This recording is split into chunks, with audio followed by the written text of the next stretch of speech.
I'm going to start with a 4 GB card.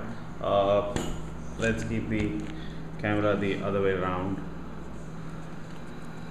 I'm going to open the back cover and let's put a 4 GB transient card into it. There's a icon that shows how the card has to go.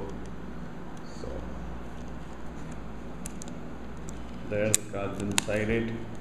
Let's look at the menus again. When I power it on, there's a blue light that glows here. I actually like this, it's pretty nice. So we've got the screen up. Let's look at the menu and do some settings. So we've got the card set up.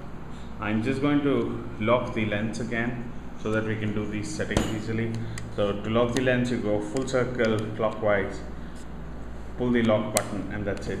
I'm going to turn this around with the lens hood on top. You have to remember these lenses are very delicate, so don't hold the camera with the lens. If I take this off, this is where the viewfinder, the electronic viewfinder and the flash goes. If you want an additional flash, you can, because this is a prosumer camera, you can bring up the flash when you want. The flash looks like this and can light up to 10 feet, and you can press it like a R2D2 ET style to push it down. So we've got the lens is locked. Let's go into menu and do some settings. So card setup, I'm going to do OK. So it says format card. Yeah, so we got a format card on this done. That's the grid. Image stabilizer is dependent on the lens. I can select these settings.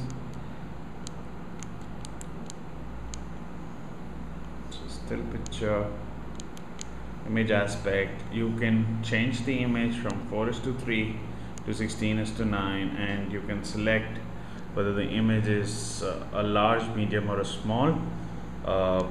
You can see the aspect ratios here.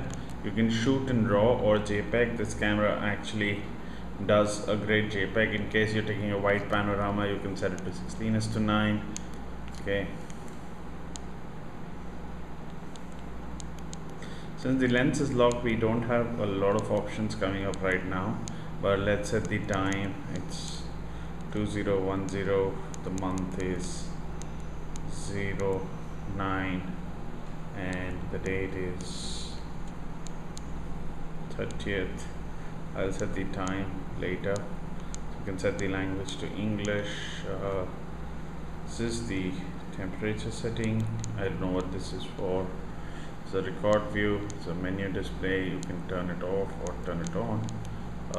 You can look at the firmware. The body has 1.1, the lens has 1.0. I'm going to have to look at what is the latest firmware from them.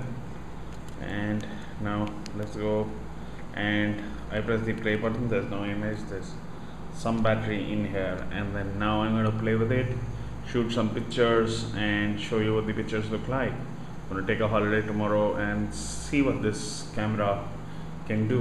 There is also an additional lens in the twin lens kit, which is a 40-150 4 to 5.6 f lens. Because this lens is not a 4/3 lens, there is an attached 4/3 converter which converts it to a regular DSLR lens. This is a 14 to 42. 14 means that you've got a 14 mm wide screen or 14 mm wide capture when you use this camera. This is again an ED lens. You can fit a UV filter here. I bought one separately.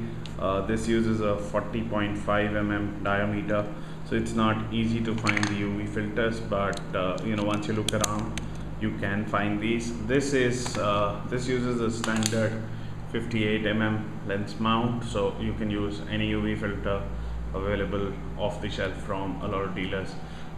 There's a small ring here that turns. This is for your micro focus. adjustments. Remember, like on an SLR, there's no manual autofocus button here. If you choose manual, you can make these settings and use this ring to actually achieve focus. I like this silver part.